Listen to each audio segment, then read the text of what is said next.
Now today's topic of discussion is the synthesis of some commonly used drug molecules. Now we know that drugs are compounds with certain physiological effects that can treat diseases. That is, drugs have therapeutic significance. Let us discuss the synthesis of some commonly used drug molecules that we use in our daily life. So we are starting with a very common compound, that is the paracetamol. Now let us see how we can synthesize paracetamol. Our starting compound in this particular case is phenol. We are starting with the phenol, and phenol is initially nitrated with the dilute sulfuric acid and sodium nitrate. And you all know that the result of the nitration reaction to phenol is the formation of ortho and paranitrophenol. Now this nitration is actually an electrophilic substitution reaction. We know that the electrophile in this case is NO2 plus or nitronium ion. Now electrophilic substitutions normally take place in ortho and para position.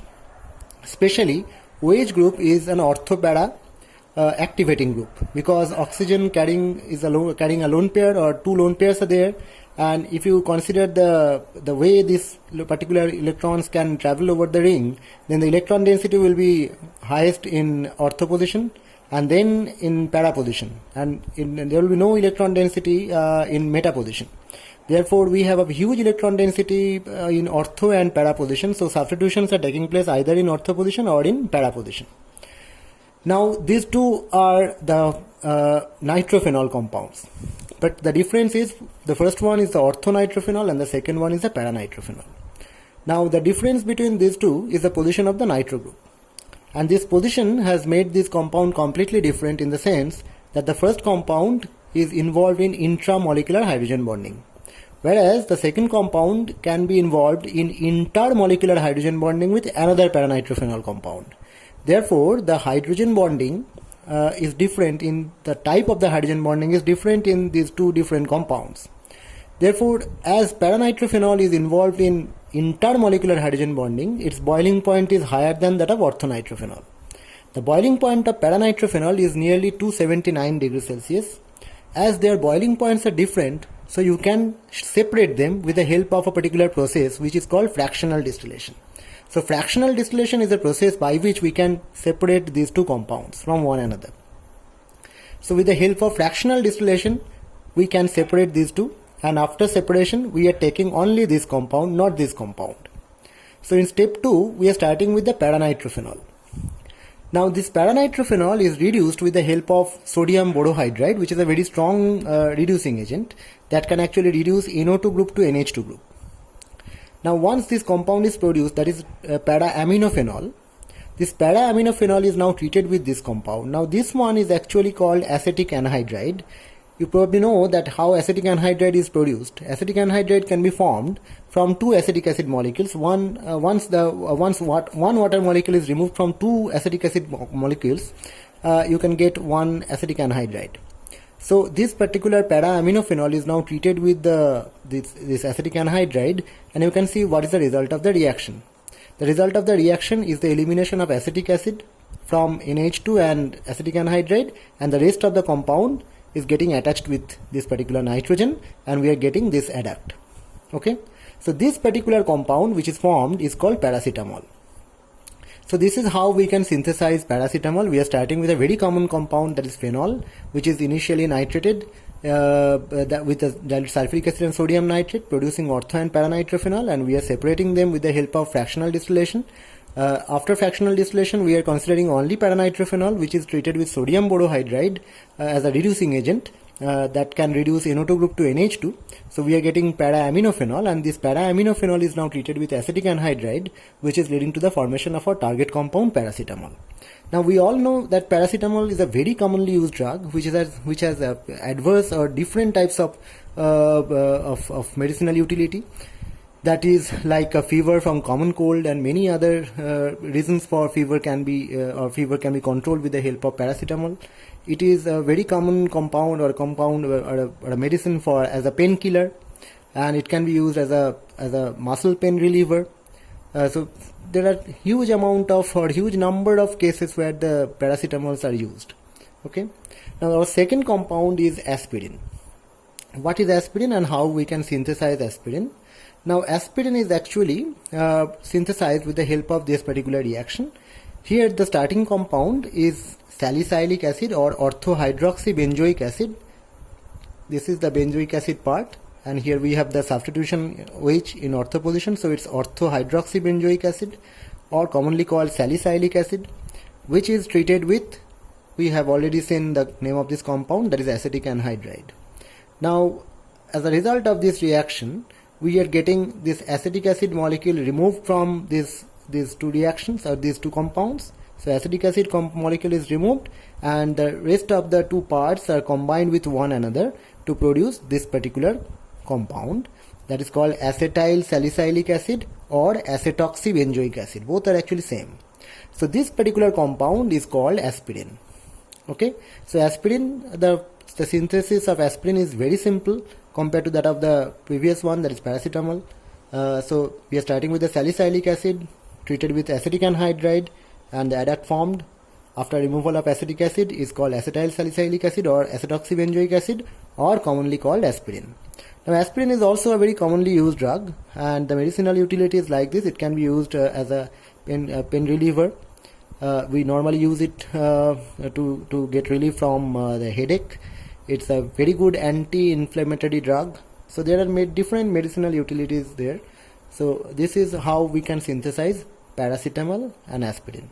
In next two videos, you will see how to synthesize two more drugs. One is the salbutamol, another is the analgin.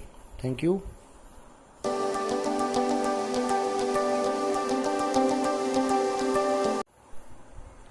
So our third compound is salbutamol. Let us see how we can synthesize salbutamol. Now for the synthesis of salbutamol, the starting material is this compound. Okay. Now remember that apart from these two substitutions, that is apart from hydroxyl and CH2OH, the rest of the compound, that is only this part, is called acetophenone. Okay. Now we have two substitutions here, hydroxyl substitution and CH2OH substitution. Therefore this compound is called 4-hydroxy. If this one is C1, then 1, 2, 3, 4. So here we have 4-hydroxy and 1, 2, 3 hydroxymethyl. This is hydroxymethyl group. So 4-hydroxy, 3-hydroxymethyl acetophenone. This is the starting compound. Now this compound is initially treated with the bromine and carbon tetrachloride for bromination, and the result of the reaction is the elimination of HBr. So here you can see that CH3 is converted into CH2Br. So a HBr molecule has been eliminated and bromine is now added to carbon. So this one is the result of this reaction. Now the name of this compound is 2-bromo. If this is C1, then you have to consider that to be the C2. So here we have the 2-bromo, 4-hydroxy again, 4-hydroxy and 3-hydroxymethyl phenyl, just like the previous one, ethanone. This one is actually a ketone. Here you can see that we have a keto group. It was also a ketone. It's an acetophenone. It's an ethanone. Okay. So acetophenone is no longer, it's an acetophenone because we don't have the COCH3 group here. Therefore this compound is not acetophenone. It's a simple ketone. It's called ethanone. It's a derivative of ethanone basically. So the name of this compound is this. So initially we are starting with this compound, that is 4-hydroxy 3-hydroxymethyl acetophenone, and then it is undergoing the bromination reaction, which is producing 2-bromo 4-hydroxy 3-hydroxymethyl phenyl ethanone. Now this compound is then treated with dimethyl sulfoxide. Now what is the role of dimethyl sulfoxide? Dimethyl sulfoxide is actually a solvent, and it's an oxidizing solvent, a mild oxidizing agent. It can actually oxidize this CH2Br group into CHO group. So you can see this particular group CH2Br is now oxidized to CHO, that is an aldehyde group. So the name of this compound is now 2,4-hydroxy 3-hydroxymethyl phenyl 2-oxoacetaldehyde. Okay, so it's no more a ketone. Here we have the CHO group at the end of the compound or end of the chain. Therefore it's an aldehyde, and the name of this compound is 2, just like this, the 2,4-hydroxy. Here we don't have the bromine, therefore we don't have 2-bromo. It's 2,4-hydroxy 3-hydroxymethyl phenyl 2-oxo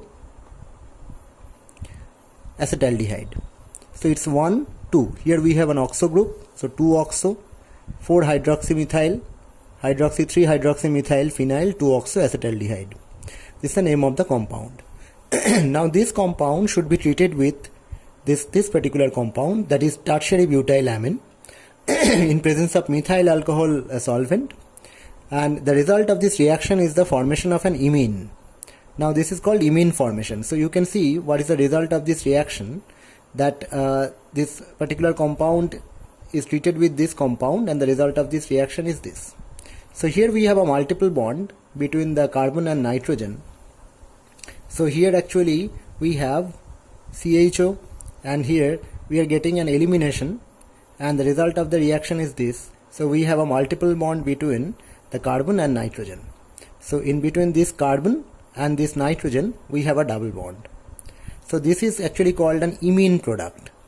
So this is the imine formation. Okay.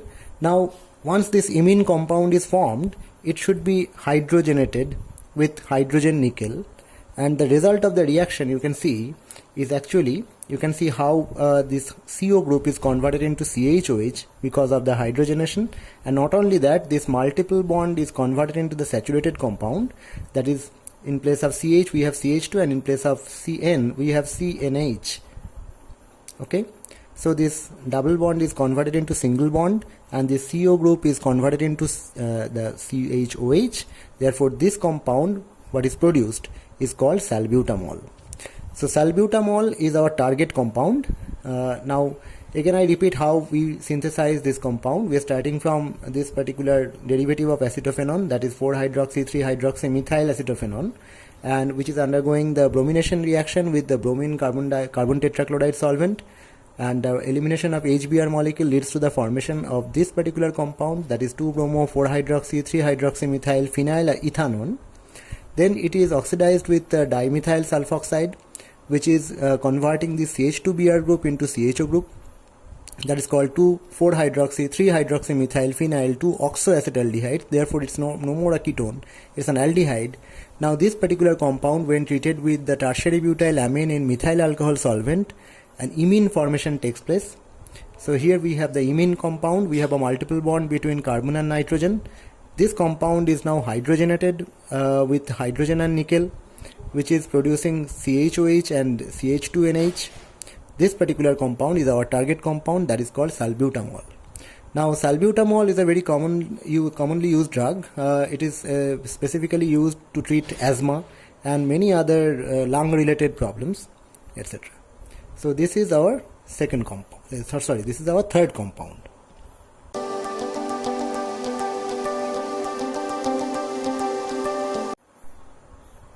So our fourth compound is analgin. Let us see how we synthesize analgin. Our synthesis involves the initial compounds ethyl acetoacetate and phenyl hydrazine. These two compounds are our starting compounds.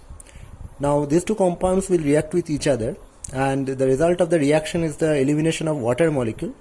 You can see that the hydrogens are removed from here and the oxygen is removed from here. So we are getting this combined adduct. This one is the adduct of ethyl acetoacetate and phenyl hydrazine. Now this particular compound which is formed will be followed by the removal of ethyl alcohol, and leading to the formation of a cyclic compound. This is a cyclic compound. Okay, so initially we are starting with the ethyl acetoacetate and phenyl hydrazine, followed by the elimination of water molecule which is producing this adduct, and then elimination of ethyl alcohol is producing the cyclic compound, this one. Now this cyclic compound will undergo N-methylation, that is, we are treating this compound with methyl iodide so that the N-methylation takes place. Now after N-methylation, this nitrogen will be combined with a methyl group, so we are getting this product. So this is the N-methyl product. Now this N-methyl product will be treated with the sodium nitrite and HCl for nitrosation, and the result of the reaction is actually this one. So a nitro group has been introduced in this compound. Now this one, that is a nitrosated product, will now be reduced by zinc acetic acid. And you know that the result of the reaction is the formation of NH2 from NO. So NO group is reduced to NH2. Now the name of this compound is 4-amino. So if this is 1, then this is 1, 2, 3, 4, 4 amino. So if we start with this one as a 1, then 1, 2, 3, 4, that is 4 amino, 1, 5 dimethyl, 1, 2, 3, 4, 5 dimethyl, 2 phenyl. Here we have a phenyl group. 1 hydrogen, pyrazole. This ring is actually called the pyrazole ring. This is a cyclic compound. We call it the pyrazole compound. So 1H pyrazole, 3,2H one. Actually, it's a keto compound. Here we have the ketone group. So it's a one. Now this particular compound will be treated with the formaldehyde and sodium bisulfite. And the result of the reaction is the formation of this compound. So you can see that actually this particular group is now reacting with this one, and the result of the reaction is this one. This is also called the malubrin. This common name of this compound is malubrin. Now this malubrin will now be treated with the dimethyl sulfate in alkaline medium, that is also N-methylation, where you will see that this hydrogen will be replaced by a methyl group. Otherwise, the rest of the compound will remain the same. So only the hydrogen will be replaced by the methyl group, and this is the final product or our target product, that is analgin. So you can see how we are synthesizing analgin starting from ethyl acetoacetate and phenyl hydrazine after elimination of water, which is producing an adduct, and this adduct is undergoing the elimination of ethanol to produce the pyrazole ring, that is the cyclic compound. Now this cyclic compound is now treated with the methyl iodide to produce this compound, N-methyl compound, which is again treated with the sodium nitrite HCl for nitrosation, and finally this nitrosated compound is again reduced by zinc acetic acid. So NO group is converted into NH2 group, and you know the name of this compound is this, which is again treated with the formaldehyde and sodium bisulfite, and the result of the reaction is malubrin, which is again treated with the dimethyl sulfate in alkaline medium for N-methylation, where this hydrogen is replaced by the methyl group, and this final compound is our target compound, that is called analgin. Now analgin has different medicinal utility. For example, it can be used as an antipyretic or analgesic. It is used to treat headache and can be used as a painkiller. It is also used for cold and fever and many other problems. But we have to remember that the excessive use of this compound can reduce the WBC count in our blood. Therefore, we should not take these medicines without consultation with the doctor. Thank you.